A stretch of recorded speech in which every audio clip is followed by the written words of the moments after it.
आईने में कभी एक चेहरा हुआ करता था मैं, ये मुझे क्या हो गया है, क्या हुआ करता था मैं। आज प्यास की सूरत खड़ा हूं सबके सामने, अरे कौन मानेगा कि कभी दरिया हुआ करता था मैं। मेरे प्यारे बच्चों, अभी मैं मुझे मालूम है कि तुम्हारे फिजिक्स के अंदर अगर ओवरऑल मैं देखूं लगभग 22 से 25 चैप्टर हैं जिनकी तुमको अच्छे से तैयारी करनी है। और जब तुमने इस साल की शुरुआत हुई थी तो तुमने सोचा था कि हाँ यार आराम से कर ही लेंगे, 11th और 12th क्लास तो बढ़िया से कवर हो ही जाएगा अभी। लेकिन अब तुम देखो तो तुम्हारे पास 6 महीने भी नहीं बचे जेडब्ल्यू मींस जनवरी अटेम्प्ट के लिए। और तुम्हारा मुश्किल से जहां तक मुझे अंदाजा है कि 20 से 30% सिलेबस ही कंप्लीट हो पाया होगा। बाकी तुम मुझे बताना कमेंट बॉक्स में एक्चुअल में तुम्हारे शायद इतना भी नहीं हो पाया होगा। तो अब सोच के देखो कि अब बाकी के बचे हुए समय के अंदर तुम कैसे सारे का सारा सिलेबस कंप्लीट करोगे। अब ये नहीं हो पाएगा तो फिर लास्ट मोमेंट पे आके हम वही करते हैं कि सर हाई वेटेज चैप्टर पढ़ लेंगे, ऐसे कोई सर 10 चैप्टर पढ़ा दो, ऐसे कोई 10 चैप्टर बता दो मास्टर जी जिससे हमारे भैया फिजिक्स में 80+ मार्क्स आ जाए। और उस टाइम पर तुमको मैं कितनी भी बातें बताऊंगा लेकिन तुम्हारे पास इतना समय नहीं होगा कि तुम 10 चैप्टर को भी इतने अच्छे तरीके से पढ़ लो कि तुम उन 10 चैप्टर से मैक्सिमम आउटपुट निकाल कर लेकर आ पाओ। तो इसके बारे में तुम्हें जानना उस टाइम पर एग्जाम से 1 महीने पहले जरूरी नहीं है, तुमको एग्जाम से 6 महीने पहले मालूम होना चाहिए कि कौन सी बातें तुम्हारे लिए बहुत ज्यादा इंपॉर्टेंट है, कौन सारे टॉपिक तुम्हारे लिए बहुत ज्यादा इंपॉर्टेंट है और उनके ऊपर तुम आज से अभी से काम करोगे, उनके ऊपर तुम पीवाईक्यूज लगाओगे तो तुम्हारा फायदा होगा। तो ये वीडियो जो है भाई फिजिक्स का पूरा सिलेबस मैं एक्सप्लेन करना आया हूं। मतलब मैं तुमको फिजिक्स का सिलेबस बताने नहीं आया, वो तो भैया तुमको एनटीए के ऑफिशियल वेबसाइट से मिल जाएगा। मैं तुमको बताना है एक्चुअल में तुमको क्या पढ़ना है। और हर बच्चा चाहे वो 11th क्लास में हो, 12th क्लास में हो, ड्रॉपर हो, हर बच्चे के लिए ये वीडियो बहुत ही ज्यादा इंपॉर्टेंट होने वाली है। और साथ में इस वीडियो को तुमको सेव करके रखना पड़ेगा क्योंकि इसकी जरूरत तुमको बार बार जब तक एग्जाम नहीं हो जाता जेडब्ल्यू मेंस का, इसकी जरूरत तुमको पढ़ने वाली। तो इस वीडियो की लिंक को कहीं ना कहीं किसी ना किसी दोस्त के पास या कहीं ऐसे मैसेज में सेव करके रख लेना ताकि ये वीडियो तुमसे मिस ना हो जाए। देखो सबसे पहली बात मैं तुमको क्लियरिटी दे देता हूं। जेडब्ल्यू मेंस 2022 से अगर हम देखें तो लगभग 9 लाख बच्चे अपियर करते थे और 2.5 लाख बच्चे ही ऑब्वियसली जेडब्ल्यू एडवांस के लिए क्वालिफाई करते थे। 2023 में अगर हम आए तो भाई बच्चे बढ़ गए, 11 लाख बच्चे ने जेडब्ल्यू मेंस का एग्जाम दिया और स्टिल 2.5 लाख बच्चे अपियर कर रहे हैं, मतलब 2.5 लाख बच्चे जेडब्ल्यू एडवांस के एग्जाम के लिए क्वालिफाई कर पा रहे हैं। और ऐसे करते करते जब मैं 2026 में आता हूं ना मेरे प्यारे बच्चों, अब लास्ट ईयर मतलब इसी साल की अगर मैं बात करूं तो 15,38,000 बच्चों ने जेडब्ल्यू मेंस का एग्जाम दिया अप्रैल और जनवरी अटेम्प्ट को अगर मैं मिलाऊं। और स्टिल 2.5 लाख बच्चे क्वालिफाई कर रहे हैं जेडब्ल्यू एडवांस के लिए। और अगर आप देखो, अगर आपको लगता है ना अगर आप वाकई में आईआईटी जाना चाहते हो तो आपको हकीकत से मैं रूबरू करा देता हूं।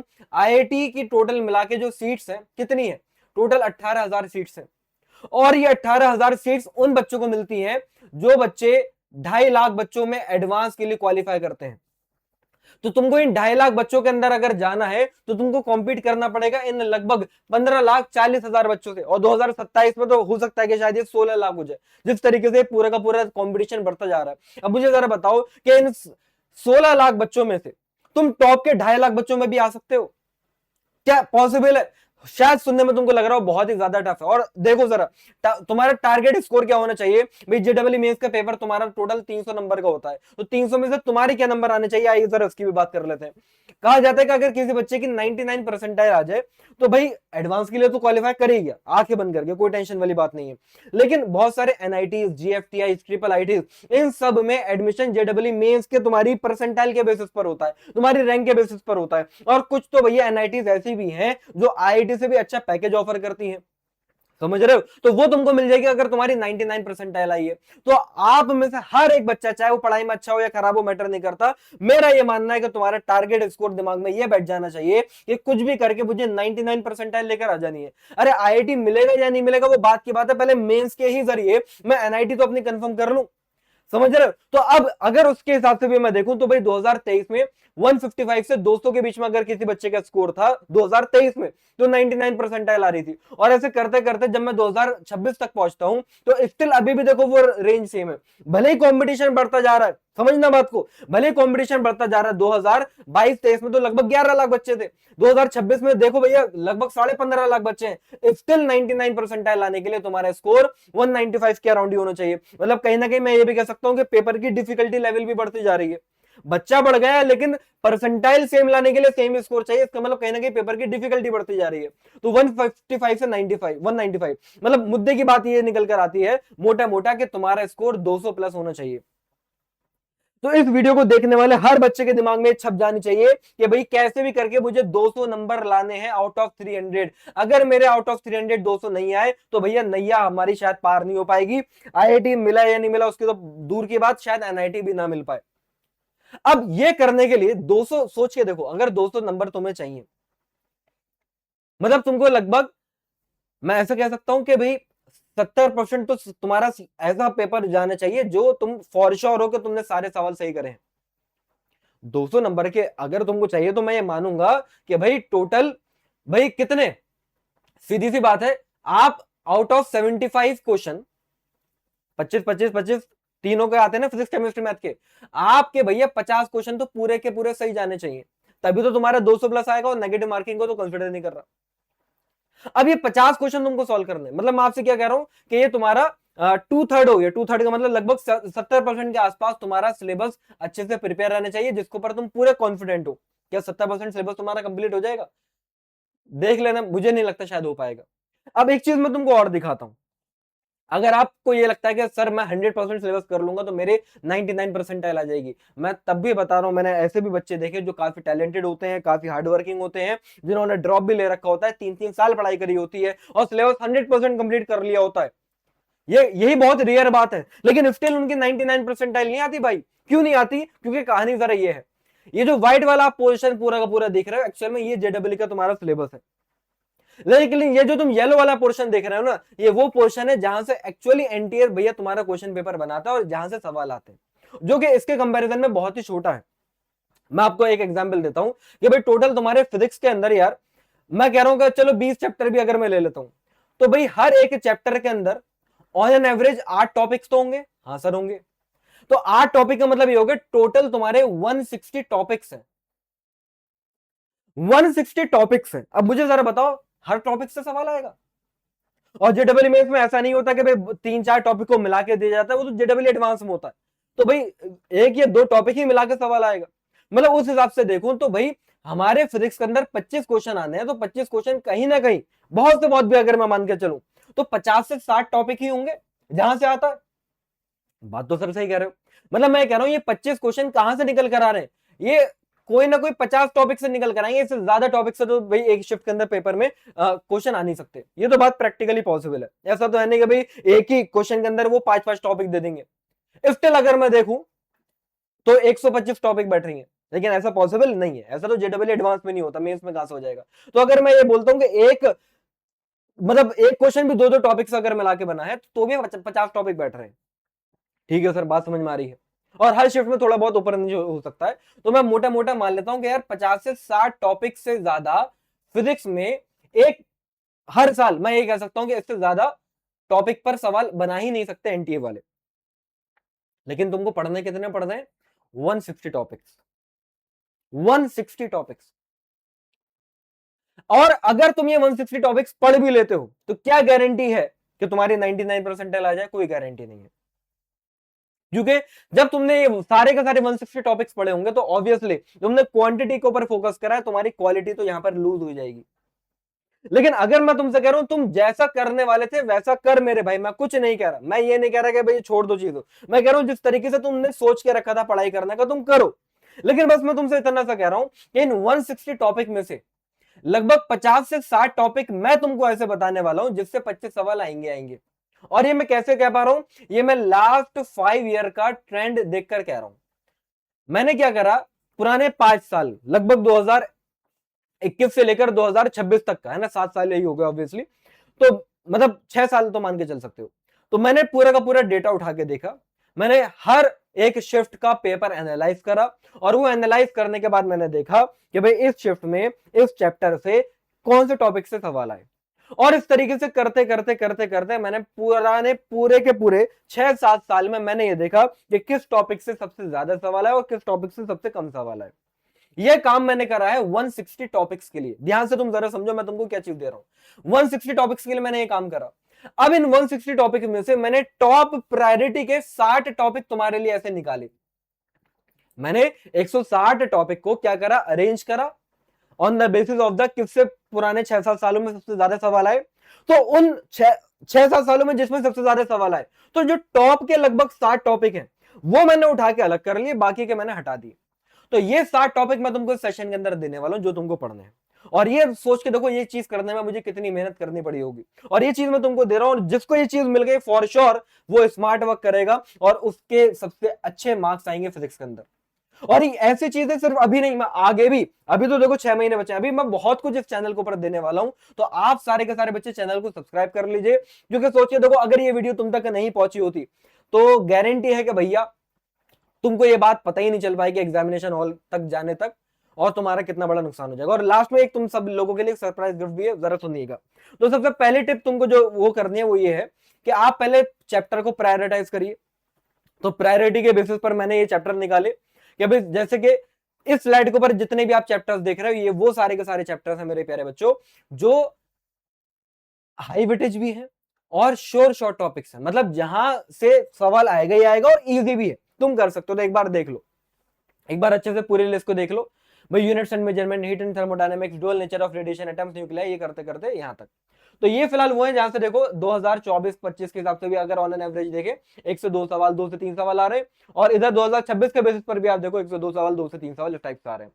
मतलब अगर मैं देखूं तो 15 क्वेश्चन आप मान के चल सकते हो कि अगर आपने सिर्फ ये चैप्टर भी कर लिए, जो लगभग कितने हैं भाई, 4, 5, 6, 7, 8, 9, 10, इन 10 चैप्टर को भी अगर आपने अच्छे कर लिया तो भाई मैक्सिमम मैं मान के चल सकता हूं कि तुम्हारे 50 से 60 नंबर तो तुम्हारे फिजिक्स में ही से आ गए।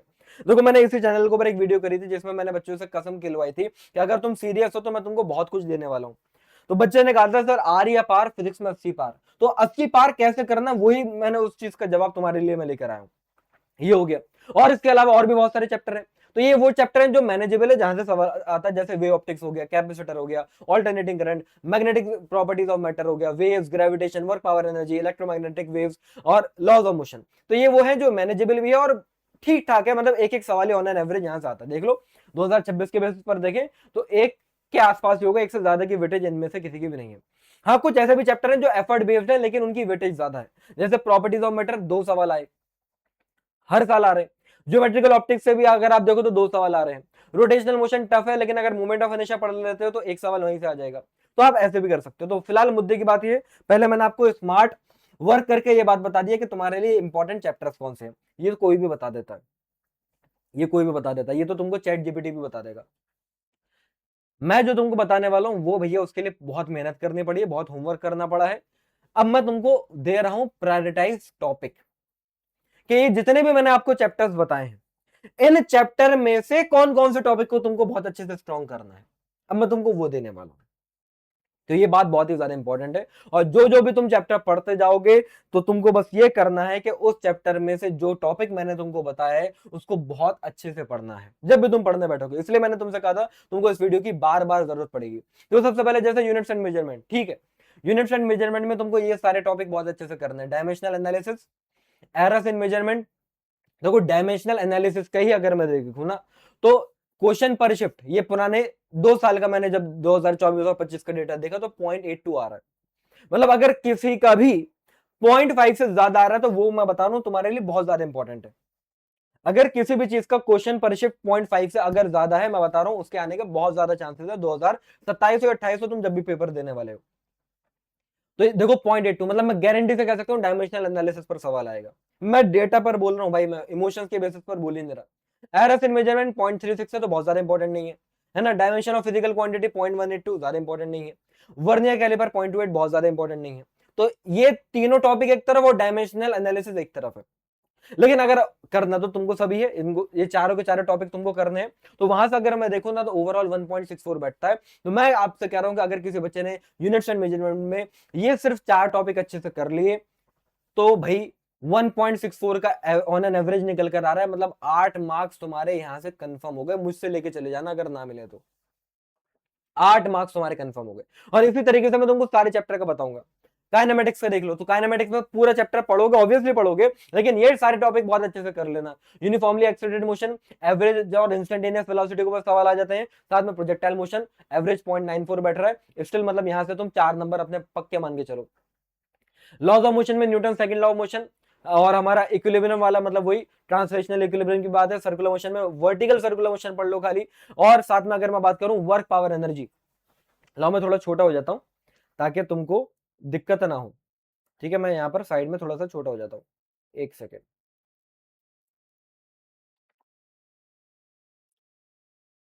अब ठीक है। हाँ, तो आप इस तरीके से देख सकते हैं वर्क डन के अंदर भाई हमारा वर्क डन बाय कांस्टेंट या फिर वेरिएबल फोर्स, तो ये अगर आप अच्छे से कर लोगे तो ऑन एन एवरेज तुम्हारा 0.87 निकल कर आ रहा है, विच इज वेरी गुड। 0.5 से ऊपर मैंने कहा अगर किसी का आ रहा है तो वो बढ़िया है, और इन सब का जितने भी क्वेश्चन पर शिफ्ट है 0.5 से ऊपर ही होगा, वही वाले मैंने रखे हैं। फिर रोटेशनल मोशन के अंदर तुम देख लो भाई, सबसे इंपॉर्टेंट है मोमेंट ऑफ इनर्शिया। टॉर्क भी हमारा उतना इंपॉर्टेंट है जितना मोमेंट ऑफ इनर्शिया है। रोलिंग मोशन तो सबसे ज्यादा इंपॉर्टेंट है, एंगुलर मोमेंटम। तो अगर ये सारे कर लोगे तो भाई यहाँ से ऑन एन एवरेज 4 से 8 नंबर तुम कंफर्म मान के चल सकते हो अपने। और देख लो प्रॉपर्टीज ऑफ मैटर में हमारा मैकेनिकल प्रॉपर्टीज ऑफ सॉलिड और फ्लूइड मैकेनिक्स की बात कर रहा हूं, तो मैकेनिकल प्रॉपर्टीज ऑफ सॉलिड में यंग मॉडुलस कर लेना, यहीं से सवाल आएगा।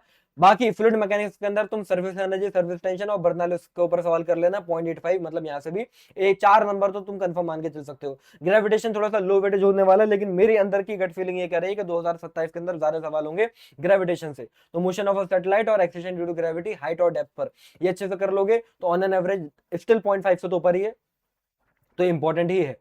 फिर उसके बाद अगर मैं बात करता हूं तो ये हमारा ग्रेविटेशन नहीं है भाई, ये हमारा केटीजी एंड थर्मोडायनेमिक्स है।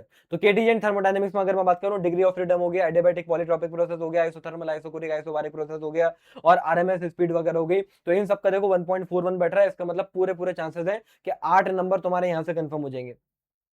बाकी सिंपल हार्मोनिक मोशन चैप्टर की बात करूं तो थोड़ा सा लो वेटेज है, 8 ही सवाल अगर आए हैं तो ये 0.21 से कम है, तो इसको तुम चाहो तो इग्नोर कर सकते हो।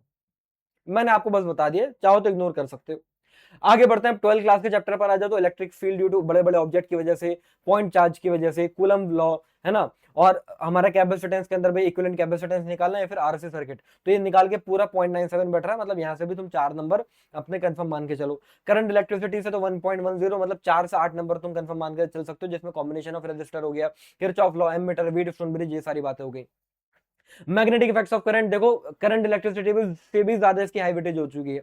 बायोट सेवर्ट लॉ हो गया, motion of charge particle in uniform electric field हो गया, बाकी तुम्हारा एम्पियर लॉ हो गया, फेराडे एंड लेंज लॉ हो गया ईएमआई चैप्टर का, तो ये काफी ज्यादा इंपॉर्टेंट है। ऑल्टरनेटिंग करंट की अगर मैं बात करूं तो छोटा चैप्टर है, इसको इग्नोर मत करना मेरे हिसाब से, तो है तो 0.5 से कम ही इसका रेशो, लेकिन फिर भी ये काम की बात है, इसको कर लीजिएगा। इलेक्ट्रोमैग्नेटिक वेव्स देखो, सबसे पूरी फिजिक्स का 11th और 12th क्लास की पूरी फिजिक्स का सबसे छोटा चैप्टर, स्टिल उसका जो स्कोर आ रहा है वो 0.54 आ रहा है, इसका मतलब यहां से तुम्हारा 4 नंबर कंफर्म मान के चलो। रे ऑप्टिक्स और वे ऑप्टिक्स की सबसे ज्यादा वेटेज है भाई साहब, स्पेशली रे ऑप्टिक्स की, जिसमें रिफ्रैक्शन हो गया, रिफ्रैक्शन थ्रू द प्रिज्म हो गया, और इमेज फॉर्मेशन बाय लेंस हो गया, lens maker formula, diffraction, interference, young double slit experiment, यहां से सवाल आते ही आते हैं, पूरे चांसेस आएंगे यहां से, मतलब मिनिमम 8 नंबर तो मान के चल सकते हो। उसके बाद मॉडर्न फिजिक्स, पूरी की पूरी फिजिक्स की सबसे ज्यादा हाई वेटेज वाली यूनिट है। यहां से अगर आप देखोगे तो भैया टोटल स्कोर 3 आ रहा है, टोटल स्कोर 3 आ रहा है, किसी का भी 2 तक टच नहीं करा। मॉडर्न फिजिक्स और सेमीकंडक्टर का स्कोर 3 आ गया, मतलब यहां से मैं मान के चल सकता हूं 12 से 16 नंबर तुम्हारे सिर्फ इन टॉपिक्स को करके आ जाएंगे, इनको अच्छे से एक बार देख लो। ठीक है मेरे प्यारो, अब तुम सभी लोगों के लिए एक सरप्राइज गिफ्ट जो मैंने आपसे कहा था वो भी मैं आपको दे देता हूं, फटाफट इसको भी देखो। मैंने क्या करा है, ये जो ऑलमोस्ट जितने भी मैंने अभी आपको टॉपिक्स बताए ना मेरे प्यारे बच्चों, ये ऑलमोस्ट 60 के आसपास टॉपिक्स हैं। इन 60 टॉपिक में से भी मैंने 25 ऐसे टॉपिक्स निकाले हैं जिसकी पूरी की पूरी प्रॉपर थ्योरी, साथ में उनके ऊपर किस टाइप के पीवाईक्यूज आते हैं और जो हर साल रिपीट होते हैं वैल्यू चेंज करके, उसकी मैंने एक पूरी की पूरी पीडीएफ बनाई है आप लोगों के लिए। बहुत बहुत मैंने कहा ना, बहुत अच्छा खासा मैंने मेहनत करी है, आप देख सकते हैं। ये है भाई, इसकी मैं बात कर रहा था, देखो। तो इस टाइप से लगभग ये टोटल मैंने, इसको और बड़ा कर देता हूं, इस टाइप से जैसे कि आप देख सकते हैं टोटल मैंने ये 25 ऐसे उन 60 हाई वेटेज टॉपिक में से भी ये 25 टॉपिक्स निकाले, और इनके ऊपर मैंने पूरी प्रॉपर डिटेल में थ्योरी जो पढ़ के तुमको समझ में आ जाएगी, समझ रहे हो, और उतनी थ्योरी से रिलेटेड पीवाईक्यू जो अभी लेटेस्ट आए हैं सबके ऊपर देख लो, इस टाइप से। हाँ, मतलब टोटल 25 टॉपिक्स हैं, आगे बोलोगे तो आगे भी लेकर आ जाऊंगा, लेकिन सब आप देख लो। Degree of freedom, law of equipotential energy, ये सब मैंने अभी आपको बताया, ये सबके ऊपर इस टाइप से थ्योरी है। कॉम्बिनेशन ऑफ रेजिस्टेंस हो गया, ठीक है, और ट्रिक वाली सारी बातें, फिर उसके ऊपर सवाल। तो ये मैंने एक पूरी की पूरी तुम लोगों के लिए मैंने कहा था ना एक सरप्राइज गिफ्ट है, तो ये मैंने तुम्हारे लिए बनाया मेरे प्यारे बच्चों। तो इस इस पूरी की पूरी कंटेंट की पीडीएफ 25 श्योर शॉर्ट टॉपिक्स जो है, अगर वो तुमको चाहिए, ठीक है, अगर वो तुमको चाहिए, तो बस मैं आपसे ये चाहता हूं कि मुझे पता तो चले कि वाकई में कितने बच्चे ऐसे हैं जो सीरियस हैं। तो आप कमेंट के अंदर बस पीडीएफ लिख दो, जो मैंने अभी आपको पूरी की पूरी स्लाइड दिखाई है, जिसमें 25 टॉपिक की पूरी डिटेल में थ्योरी, पूरी बेसिक्स है, और उसके ऊपर सवाल। तो अगर वो तुमको चाहिए तो बस आप कमेंट के अंदर पीडीएफ लिख दो। इसी वीडियो के डिस्क्रिप्शन बॉक्स के अंदर, इसी वीडियो के डिस्क्रिप्शन बॉक्स के अंदर वो पीडीएफ मैं पढ़वा दूंगा टीम से बोल के। लेकिन शर्त यह है कि कम से कम 100 कमेंट आने चाहिए कि हाँ सर हमें पीडीएफ चाहिए, तो ही आ पाएगा भैया डिस्क्रिप्शन बॉक्स में। क्यों? क्योंकि उसके लिए बहुत ज्यादा मेहनत करी है मैंने, तो एटलीस्ट मुझे भी तो पता चले कि हाँ भाई कम से कम 100 बच्चे भी ऐसे हैं जो सीरियस हैं, जो वाकई में इस तरीके से पढ़ना चाह रहे हैं। और ऐसी मैं बहुत सारी बातें इस चैनल के ऊपर तुम्हारे लिए लेकर आता जाऊंगा, ठीक है। और एक बात और काम की बात बता दूं, ये जो मैंने लगभग आपको 60 टॉपिक्स दिखाए ना फिजिक्स के, सेम ऐसे ही केमिस्ट्री और मैथ्स के तीनों के मिला के हमने एक टेस्ट सीरीज भी बनाई है, जिसको हम एकलव्य टेस्ट सीरीज कहते हैं, जिसके दम पर हमने लास्ट ईयर अभी जो 2026 में पेपर हुआ है 70% से ज्यादा हमारे क्वेश्चन मैच हुए। तो देखो मैं तुमको क्या बात बता रहा हूं, ये ऑलरेडी चीज प्रूवन है। हो सकता है कि सर भैया एनटीए बिल्कुल नॉर्मलाइजेशन कर दे, हर चैप्टर से हर टॉपिक से सवाल दे दे, लेकिन ऐसा करना बहुत रेयर है और हमें भी लग रहा था। तो मैं ये कब कह रहा हूं कि तुम भैया छोड़ दो, लेकिन मैं कह रहा हूं कि एटलीस्ट जो आ रहा है, जो ज्यादा इंपॉर्टेंट है, उसको तो अच्छे तरीके से करो, बाकी चीजें तुम बाद में करो। समझ रहे हो? तो ये इन्हीं के बेसिस पर हमने देखो 70% से ज्यादा सवाल एज इट इज 2026 के पेपर में जनवरी में भी और अप्रैल अटेम्प्ट में मैच करवा दिए एकलव्य टेस्ट सीरीज के दम पे। तो अगर वो भी तुमको लेना है तो डिस्क्रिप्शन बॉक्स में उसके लिंक है, जाके ले लीजिएगा। और सिर्फ और सिर्फ शुरू के 3000 बच्चों के लिए, तो ये आज या कल में ये खत्म ही होने वाला होगा, मतलब ऑलमोस्ट सोल्ड आउट ये हो चुकी है। तो आई होप आपको भैया काफी ज्यादा इंफॉर्मेशन मिली होगी, काफी ज्यादा हेल्प मिली होगी, और एक्चुअल में तुमको फिजिक्स के अंदर क्या पढ़ना है ये तुमको इस वीडियो में मैंने तुमको बता दिया है, ये तुमको कोई नहीं बताएगा। ठीक है, इस वीडियो को अपने पास सेव रखिएगा ताकि बार बार आप इन टॉपिक्स को देखते रहें। बाकी हो सकता है कि भाई मैं आगे आपको दिख रहा हूँ, तो हो सकता है टॉपिक आप अच्छे से अगर नहीं देख पाए हो तो इसकी भी पीडीएफ मैं डिस्क्रिप्शन बॉक्स में पढ़वा दूंगा। मिलते हैं मेरे प्यारे बच्चों, अच्छे से मेहनत करते रहिए। Bye bye, tata, see you, जय हिंद।